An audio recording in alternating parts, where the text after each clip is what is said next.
I want to welcome you to the CEC Webinar Exchange for October. I am Jackie Spainhauer. I know you have been on before. You've seen me host a few of these, but I serve as a field specialist in community development for MU Extension in the Northwest region. So I'm up in the very Northwest corner. I border Iowa, Missouri, or Kansas, and Nebraska in my region. And I do see that Annette was able to join us today, and most of you know her as our regular webinar host.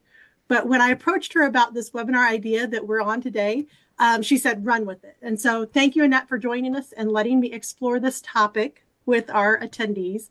And please, Annette, join the conversation if you feel so compelled. This is our first webinar back since our conference in Fulton that took place a couple weeks ago, September 17th and 19th. And we want to thank you to everyone that attended the conference. At the end of it, we announced that in 2025, we will be in Excelsior Springs, and we are super excited about the possibilities of having the conference in that great community. We've already started planning, and we are going to announce the dates of our 2025 conference soon. And we hope that you'll join us in Excelsior Springs. As for our webinar series, we have made the transition now to once a month webinars on the first Friday of the month. And if your calendar shows a webinar on the last Friday of the month, please feel free to delete that from your calendar. We will have 2 more webinars in the year on November 1st and December 6th. And with that in mind, we are also working on our schedule for our webinars next year. And on a way to streamline the process, we may be sending out an email to you soon asking you to re-register for 2025. That may cut down on the need for me to send you so many emails and send those to your inbox and bother you. So please plan to rejoin us next year. With those announcements out of the way, we are excited that you have made the decision to spend time with us this afternoon. And we are focused on a conversation on multi-generational leadership, communications, and marketing, and more. And I just want to share with you how this webinar came about. On the last day of the conference in Fulton, during the last breakout session, Annette had asked me to attend a session titled Small Town, Big Impact. And it was actually one of our most signed up for breakout sessions in the conference. And so that session speaker, Jonathan Bell, his first comments included references to the differences between generations and how it has impacted his work in marketing. And it eventually led him to start his own marketing company that he just rebranded to that Gen Z agency. Did I say that right, Jonathan? Yes. Okay. I was already saying Bell's Marketing. So you're all good. I understand.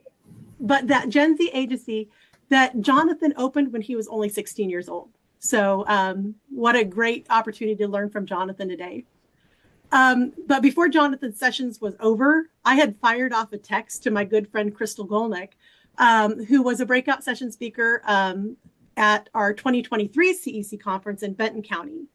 And Christel has founded Roots and Rounds Incorporated, a nonprofit social enterprise that has the mission of helping business organizations and communities improve intergenerational communications and leadership. My request for both Jonathan and Christel was a joint webinar highlighting the importance of recognizing the difference and similarities between the 7 generations we have living, volunteering, and earning a paycheck in our country today. So, for those of you who have attended our webinars before, you know that we offer a sneak peek into a conversation between Jonathan and Christel, who actually just met each other for the first time 10 minutes ago. So you are getting to listen to this very organic conversation. And so if you have questions as we go along, please raise your hand, put your questions in the chat, or come off mute and just ask away. But I wanted to start this webinar with just about a 10-minute look into both Jonathan and Christel's businesses, their backgrounds, and their organizations, and then we'll open up to those questions and answers. So Jonathan, if you would take the floor and tell us about yourself and your background and your company. Yeah, absolutely. I really appreciate the opportunity to be here with you guys. Hello, everyone. My name is Jonathan Bell. I'm the founder and CEO of formerly BMC Bell's Marketing Consultants, now that Gen Z agency.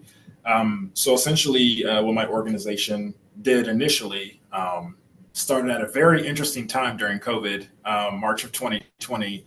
And I recognized that there were a lot of small businesses specifically geared towards the small mom and pop shops that had a retail store or at least had some sort of brick and mortar business open.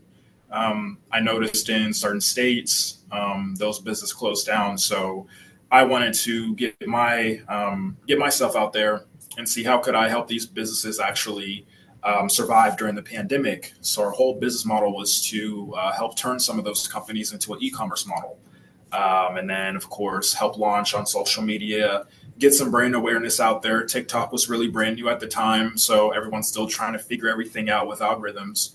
And then the more I got into it, really enjoyed working with different type of businesses. Worked in the financial sector, worked with some influencers, personal brands, worked with a lot of B2C, specifically geared towards the fitness niche, all that type of stuff. Really enjoyed working with it, and I think I kind of understood where I provide the most value at, and it was really social media. And then as we've grown over the years, service more clients, I noticed a really big gap recently, especially here in our community. And this is all over the world. There's a lot of companies who have a very hard time understanding my generation. So we're wanting to kind of be the voice, be the leader of Gen Z, and enable companies to say, hey, not everyone involved in the Gen Z community is, entitled or lazy. I think that there's just a lot of communication barriers that we're facing as a whole.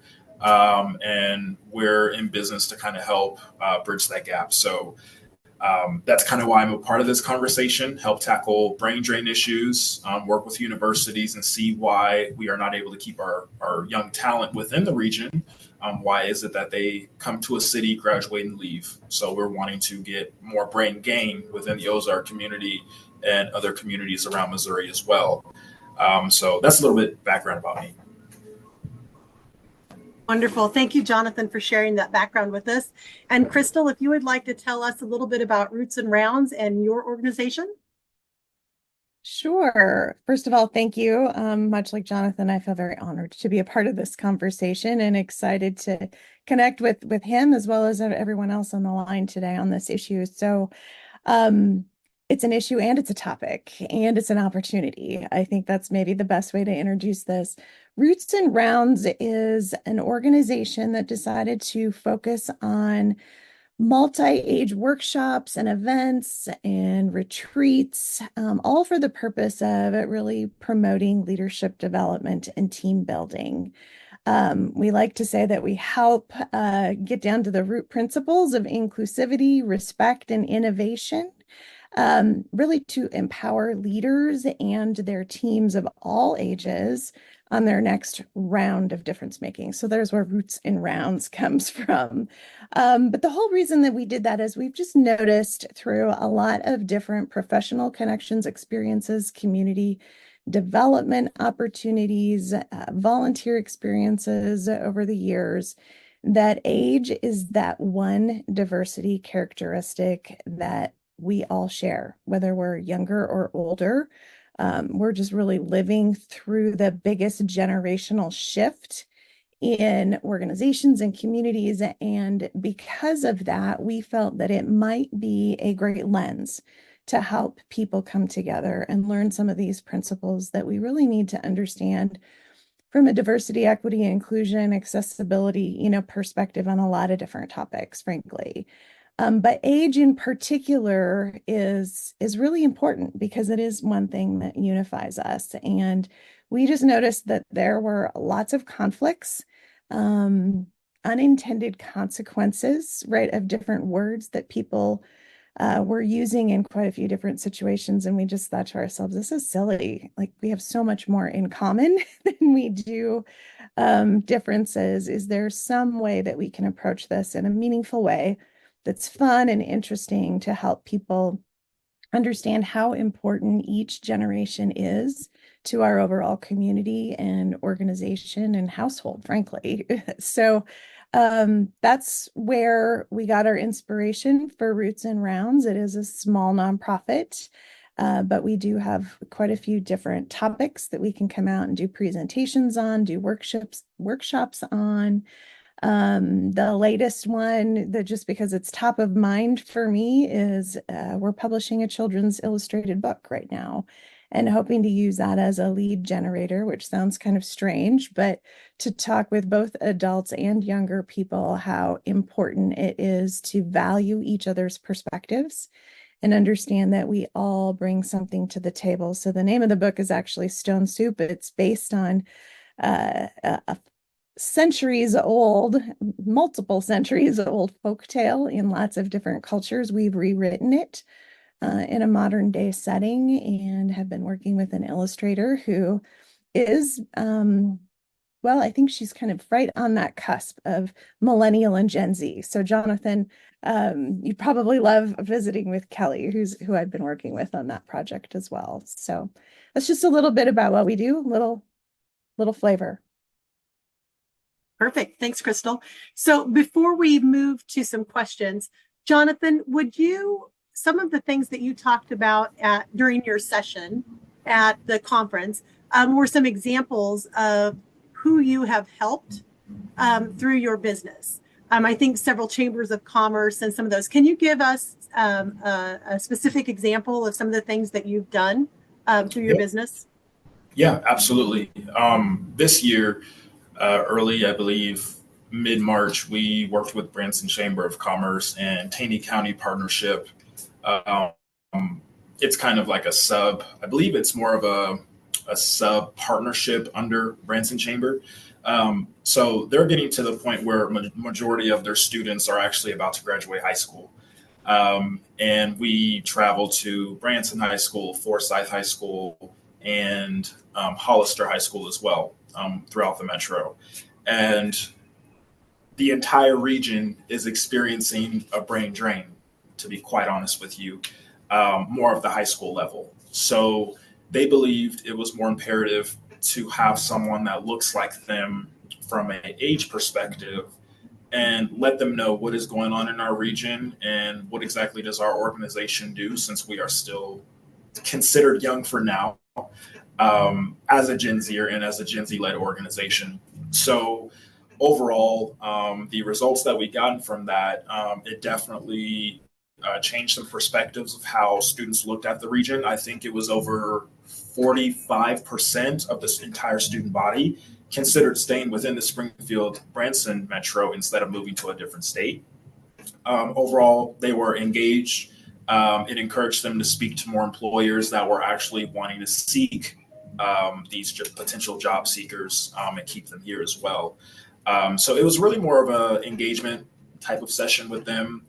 Another thing that we've done with the Springfield Chamber is we're kind of looking at and noticing that we're very reliant off of Missouri State University, which is a pretty big school, to be honest with you. But within our line of work, we always encourage MSU to create a strategy through the chamber and really just get the students to not be involved on campus so much. Because what we've seen is, if you guys have ever been to Missouri State University, it's really a very enclosed campus. They have everything there. They have Chick-fil-A in a hall. They have, what's that restaurant? It's a Pan Express. They have a plethora of varieties to where you don't have to really travel outside of campus. All their classes are there. The parking garages are there. It's uniquely close to downtown in a way as well. There's also a Cherry Street district where there's like a little bars and restaurants. So they're essentially keeping the students enclosed within campus, but not enabling the students to actually go out and explore the city and see what it has to offer. And we're also noticing a lot of different companies are struggling to connect with Missouri State University students. So we're kind of just working with them at this given time, seeing what are some strategies that we can do. If you cannot connect with them, how about you get in front of their faces and actually, connect with them. So that's kind of what we're doing right now, formulating a strategy and seeing what that looks like over the next 3 to 5 years, tackling that brain drain situation so we can actually measure the success rate. Trying to think, what else have we done? Those are the two at the top of my head that I can think of for now. That's fine. Thank you for sharing that. And Yes. Christel, to kind of go back to what the core of Roots and Rounds and that training and leadership development that you do, what does a webinar or a leadership program or a training program that you you provide through Roots and Rounds, what does it consist of? What's your tips and techniques that you're giving the multi-generational attendees at your programs? Yeah, great question. There's a long list, quite frankly. There's a lot of things that we talk about. Some of the things are just basic leadership skills. I'm always surprised at how many people haven't necessarily had the opportunity to be a part of leadership programming or learning opportunities in an intentional way, just to get to know yourself, right? So we talk a little bit about the triple focus and how important that is. You have to be self-aware and working on yourself and really understanding where you're coming from, what some of your perceptions are, what some of your biases might be, what some of your assumptions are about different situations and people, instead of really getting to know them by using some great questioning and conversation techniques. So all of those things are definitely covered. We talk a little bit about how to make sure that you're engaging everyone on your team in different ways and some techniques for that.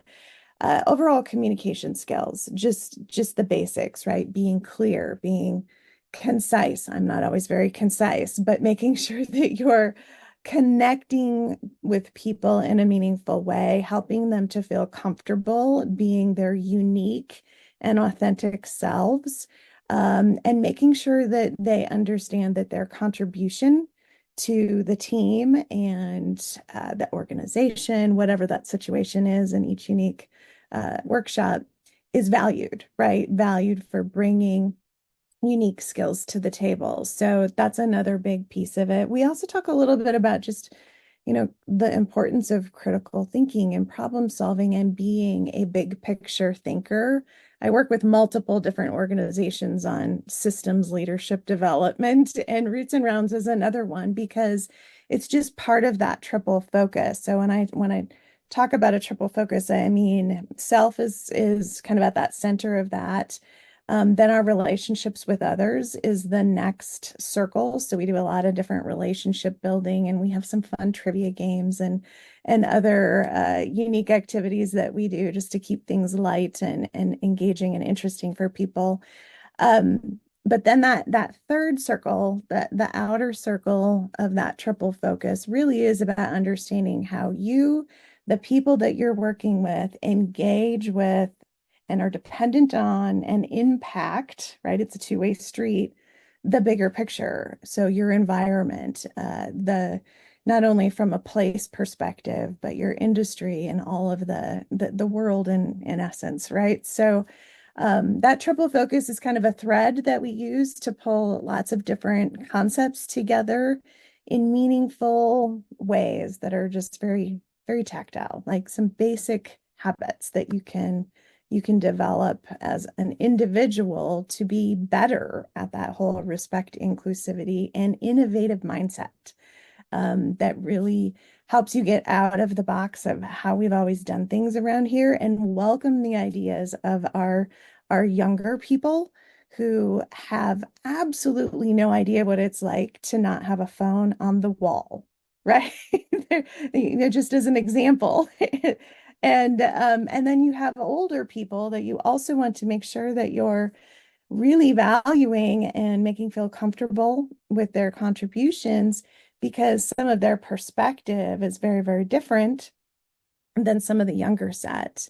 But what I also find interesting, and we kind of fold into our programming because we do have some folks who enjoy some research on generations and history and that sort of thing, is just that we found in a lot of our programs that we put up characteristics on the wall. We don't tell people what generation they're from, because we have 7 generations alive.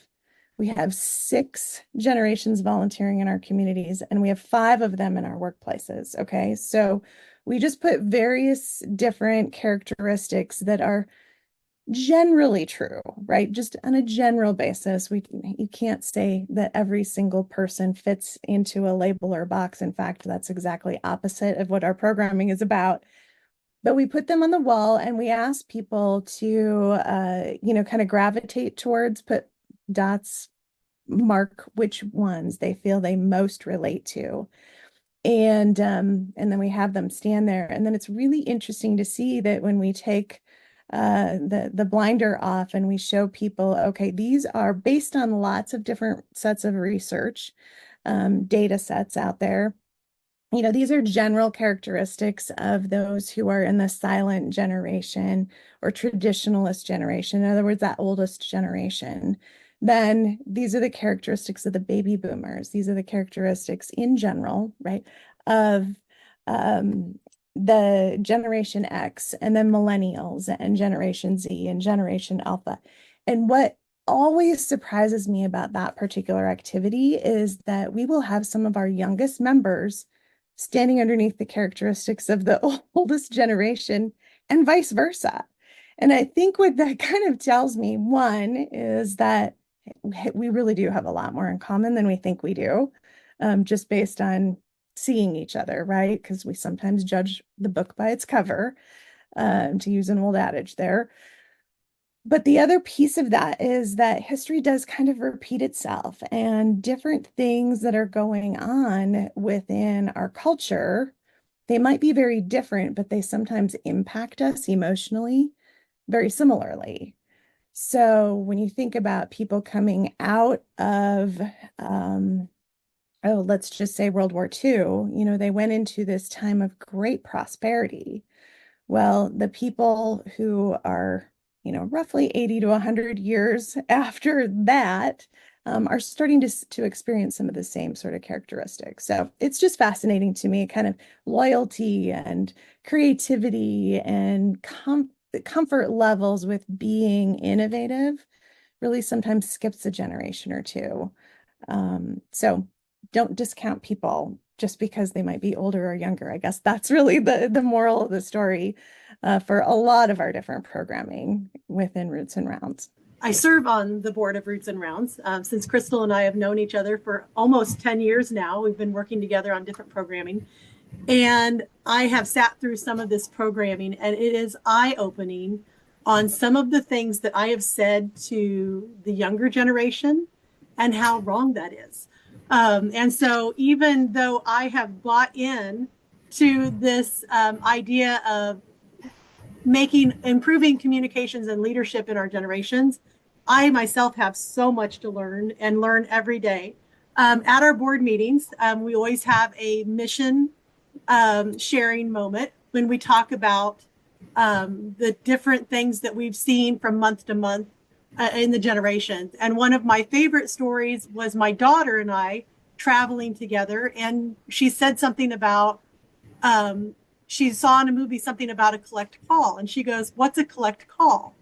And I was trying to explain to her how I would make a collect call home from college when I was in at the university in 1993. And I said, well, when you had long distance, and she goes, "What's long distance?" And I had to explain to her what long distance was. And so the conversation went quickly down this rabbit hole that I'm like, wow, there is so much that, we have to share and to learn from each other. But another one of the most fascinating things is going through one of those programs is the language that the different generations use. And just even the word dip. I had no idea the context of dip. And my daughter's like, "Oh, I'm leaving." And I'm like, "But aren't you going to take a dip in the pool?" And, so it's just fascinating that the things that we can learn from our generations. And so that mix of generations in one room is a great opportunity. And so the work that you're doing, Christel, and the work that you're doing, Jonathan, is so needed. And I appreciate it so much. And so I would like to jump into a first question that we wanted to start the conversation. And Jonathan and Christel, if you want to just have a conversation, we're good with that. Or if you want to just answer the question. But I would love to know from each of you, in what ways can communities foster stronger intergenerational connections to enhance collaboration? We know that one of the things we would love to see is more intergenerational collaboration efforts in our communities. So what are some of the ways that you suggest that we put in place to help foster that? I would probably say definitely let the younger generations know that their voice will be heard. We often see throughout companies and the characteristics of my generation and not funneling them into one single individual. My generation is very purpose driven, very mission driven. They want to feel as if whatever they're doing has some sort of purpose and it's impacting someone live in a great way. And I often see this because a lot of people in my generation that I communicate with on a day to day, in their work, they want to be involved in leadership and see what decisions have they made in their organization, how is it going to impact them, and how could they provide value to the leaders that made that decision, things like that. So I feel like sometimes I will admit this. I believe that, no, I can say all the time, I feel like my generation is very scared to step up sometimes. I really believe that. And I think it's because of that age stereotype where we think, oh, they're not going to listen to us because we're young and they don't know what it's like to be in our age group at this given time. When, I mean, to be honest, in perspective, I think we're essentially reliving the same thing. We just have a different mindset of that. So I will be hopefully not the first to admit this, but I will say that I believe my generation is scared to get involved in that because they feel as if their voices won't be heard. So my suggestion to those who are a bit older and can make the decisions within communities is definitely let them know that they have that choice and enable that decision-making process. And then I believe that you'll have some open doors coming in. That's awesome, Jonathan. Because the thing that came to mind immediately was sometimes the older leaders in communities in particular just need to actually listen. So, to let everyone know that their voice does matter and that it's heard, and not only say it, but actually follow through and do it and be transparent about how you have listened and how, that voice and perspective has been included in the decision-making process. The second thing that I think of, and I'm curious to know what you think about this, is actually making a deliberate, intentional effort Yes. to include people at the Yes. table in the conversation, right? So instead of just saying, oh, we love serving the youth and we love to hear what they have to say, and we went out to the school to listen to them, why not invite them I to agree. the chamber meeting, right? Yep. Invite them to do a presentation on a project that they've been working on. Or I mean, go so far as to put it in your bylaws that, we want to have seats on our board or our leadership team that fill specific characteristics, and not in a way to exclude, but as a way to include, right? And Exactly so right. this whole ageism thing and reverse ageism, right? It goes both ways. It's really complex, but I think it's as simple as being intentional and being honest and transparent and communicating more, listening more, and allowing more voices to actually talk. Yeah, no, I agree. Even here in Springfield, I went to a board meeting after I graduated. I was the only person under the age of 42 in that room. And to me, in my mind, I'm listening to a lot of different perspectives, and I'm not seeing a student in the room that's involved in the day to day, what goes on in a school, what goes on with how the decisions actually affect them.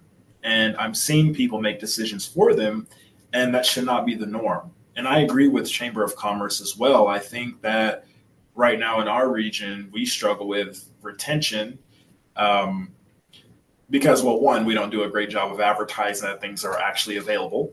And two, um, they just really don't know how to connect and engage. So I feel like if we 100% just say, hey, this opportunity is available, we want you intentionally, I really believe those doors would open up. But I just sense that there's a lot of, like you said, a lot of stereotypes that come into play.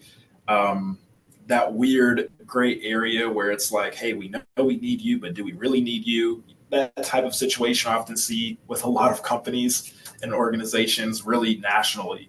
And I know this is true because I keep seeing statistics come out. I think 2 months ago, there was a 1,000 company study where they analyzed all the HR processes to see where was it with hiring Gen Z, and 42% of HR directors did not look at a Gen Zer's resume. They automatically declined them for the job. So when we see this, it's either one or two things. It's either they're going based off stereotypes of my generation. They're going to automatically assume they're going to quit their job 3 months later down the line. They're going to automatically assume that we are lazy, we're entitled, we don't want to work. Or it could just really be that generational situation where it perhaps could be done unintentionally. And maybe there were other people that were actually qualified for the job. But another argument to that would be right now, Gen Z struggling to get into the workforce because it seems as if it's really hard for them to graduate college and land a job that pays decently that they're looking for, without all of the stipulations, speculations of companies kind of declining that situation. And that's what I mentioned earlier. I really believe in this age of workforce, the world is not prepared for Gen Z. And to be completely honest with you, I'm scared myself when Gen Alpha gets to the point where they're going into the workforce. Because if how I look at it is millennials were introduced to technology. We grew up with technology. Gen Alpha was born with it. Yeah. Characteristics are somewhat the same. But I believe since we've grown up with it and kind of engraved in our heads to where now we're relying on algorithms. My attention span is less than 3 seconds. If a first 3 second clip on TikTok does not intrigue me, I'm automatically going to scroll. And what does that do? That makes us less focused productivity wise for work. That makes us less interested, less bothered without having those interpersonal connections, actually seeing someone face to face. Like this is a new normal for what my line of generation looks like. And there's a lot of things that go into play, but I know I'm talking too much. That's kind of kind of what I'm noticing. You've said a couple of things that I think is really key, and I'm going to try to make sure I remember them all. But one is, for one thing, you have been right involved in technology and interfacing with technology in a whole different way. But I have to tell you, most of the millennials and Gen Zs that I know are the hardest working people I've ever met in my entire life. Because not only do they put more time in because they spread it out in a way that works for them, basically whenever you're awake, as opposed to, a lot of other people I know who, man, when that 5 o'clock, hand on the clock is done, they are done. And they are not even remotely going to bother thinking about work again. That's just not how a lot of the younger associates that I work with operate. And so, there's just a lot there's a lot of productivity in a different way, right? It's the ability to juggle and analyze and sort through and prioritize information in a way that a lot of older people I know don't have. So that's one thing that I think is really interesting. The other is that you mentioned fear a couple of times, and this whole kind of scarcity mindset and fear of the other. I think every single generation holds that. I personally, I don't really talk about this very often, right? But part of what really drove me to be excited and passionate about starting Roots and Rounds was experiencing that situation many times over in my life where I was the youngest person in the room.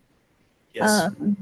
And usually older folks who were supervisors, managers, directors, somewhat being threatened. I mean, clearly being threatened by what I brought to the table in a way that was just unnecessary, completely unnecessary. Assumptions, being made that I wanted their job or Mhm. something like that, right? And that's not at all what the case was, but I did want to be heard. And I Yes. did want to be respected for the intelligence that I brought to the table and the ideas that were well-founded and researched brought to the table. I just thought they at least needed to be considered. Yeah. And so And I think a lot of younger people feel that, right? But a lot of and I older people feel that fear too. So it's just something we got to be talking about a little bit more and honor yeah. it to a certain And I degree. can guarantee when you were in that position, you probably felt extremely lonely. Lonely. You were Mhm. probably like, "Oh my goodness, my voice is not being heard," but I'm being very. I'm committed. I'm going to continue to fight, and you felt like you still weren't getting anywhere. But we need that change a lot.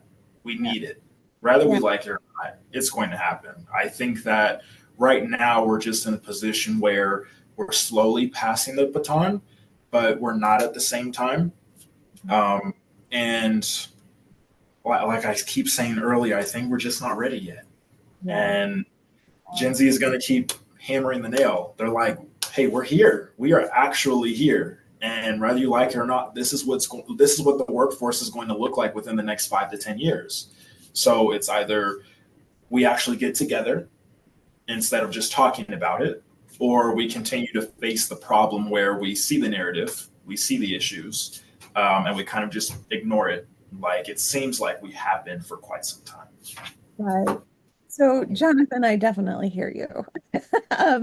But another thing that I think is kind of interesting that's just coming to my mind out of this is I've been asked this question point blank a couple of times in different workshops from Yes. people who are like, you know what?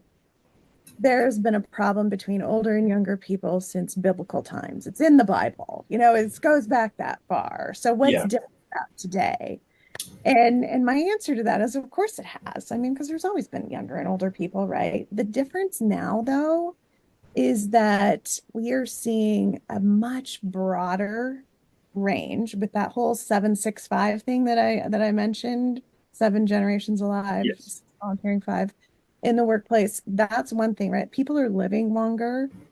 And people at the younger spectrum of that timeline are exposed to so much more information earlier, right? So there's just a wider diversity.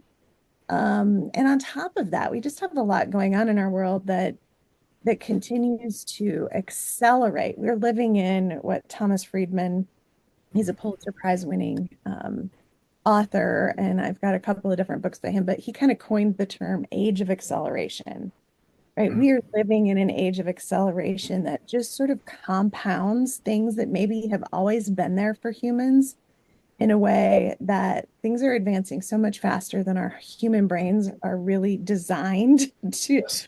deal with change. We know we're designed to deal with, change to a certain degree, right? Resiliency and adaptability and all of those things.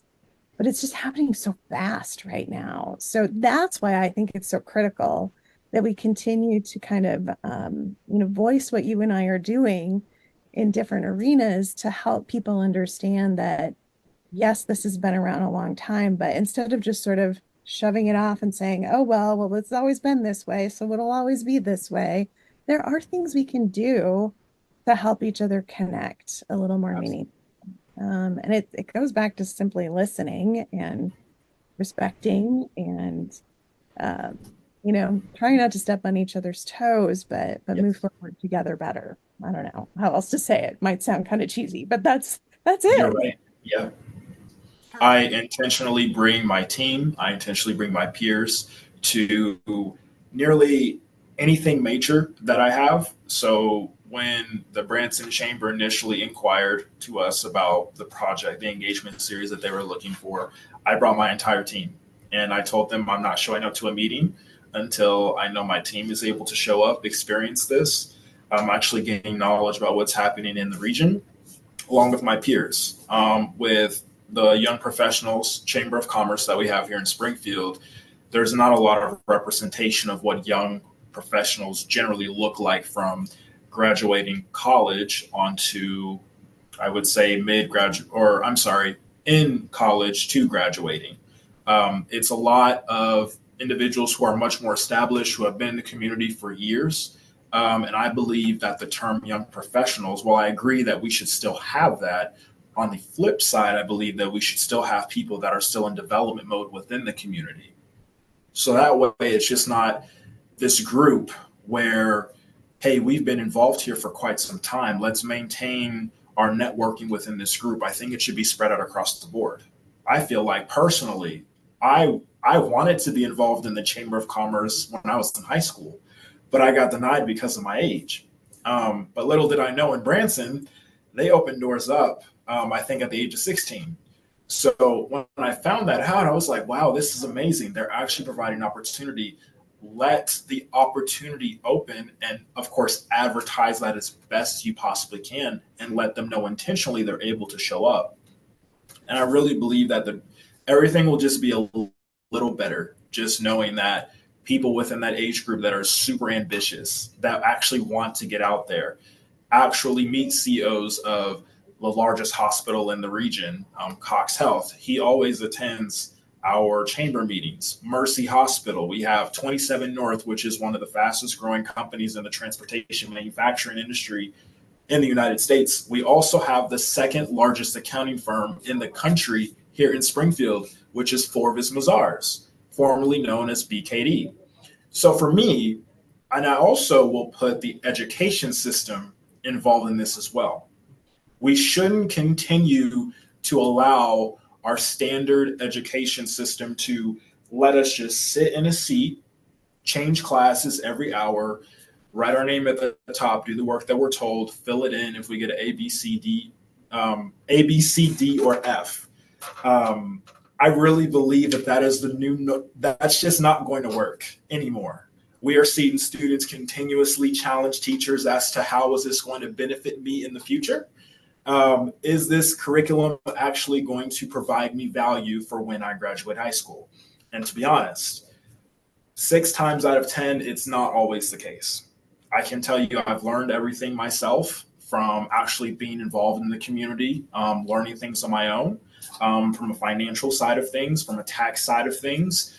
Personal finance courses, intro to business did not help me teach that at all. But I appreciate the relationship building piece of what the teachers were able to provide me and actually help me get to where I needed to. But I'm sorry, I'm scrambling. This is a topic that I'm very passionate about. It's just I really will hold the education system accountable because they should be enabling the community to be integrated within these schools and actually provide the opportunity for those who are maybe in sophomore years throughout. I am really starting to get annoyed with at least where I went to school, Parkview High School, in SPS, where we start talking about college our senior year. And when it gets close to graduate, we're all panicking, trying to figure out what school we're going to. Why are we going to this school? What major are you? No, we should have started this process sophomore year. Let the students get established freshman year, understand what high school is really about for your first year, and start having those conversations your sophomore year. Again, we are dealing with a generation that is going to be extremely entrepreneurial, who is already starting their drop shipping businesses, who's already starting their marketing agencies, being creative. We are dealing with a generation that might have more employers than job seekers, statistically speaking. So I think if we just start a little early and actually get together as a community, let those who are already involved integrate with the students. I think that's the first thing that we should do. And I'm sorry, I'm going to say something else. I see Tim Gore in this meeting, and I hope he agrees with me on this. Christel, he is very knowledgeable about the education system. He's awesome. I actually would love to get you guys connected as well. I think you guys will have a really great conversation.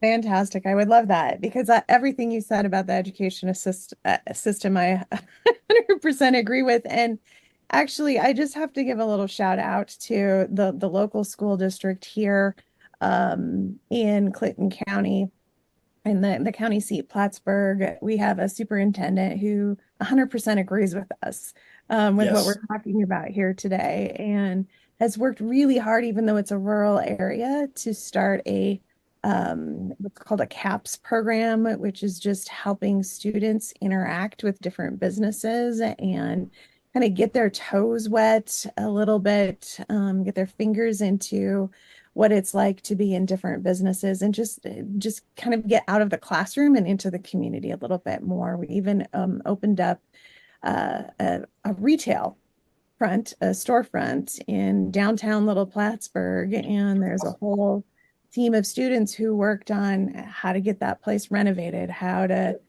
set up the payment systems, how to set up the merchandising, how to set up, customer service, HR practices, and all the things, right, that you need to know if you're going to go out and really be entrepreneurial.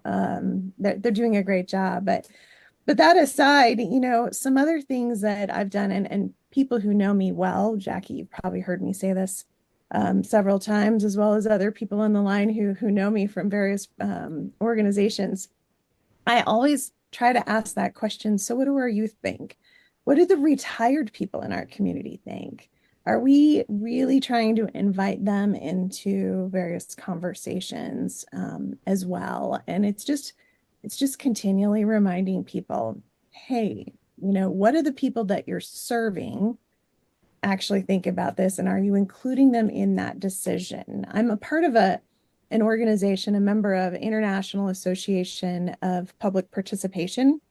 And so it's IAP2, and it's a global organization. And they really focus on some of these same principles, not necessarily just through this generational and intergenerational lens that we're talking about here today, but in general, how do we get people to participate in our communities from a civic perspective as well?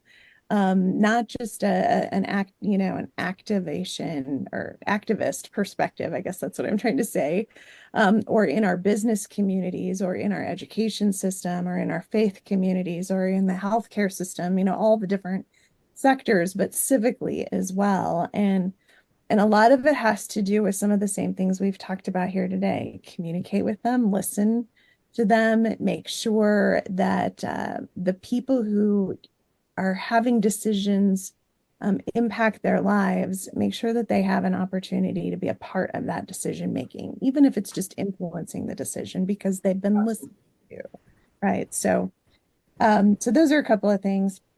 And actually, when Roots and Rounds, I'll just add real quick, when we put together our initial scope of programming for our workshops, we tested them all with what we call our adventure advisory team. And we've had 2 different teams come together now. We'll probably do another one next year, just to make sure that we're running our programming by the people that we hope to really include in the programming. So that first round, we had a group of people, even though it was during COVID.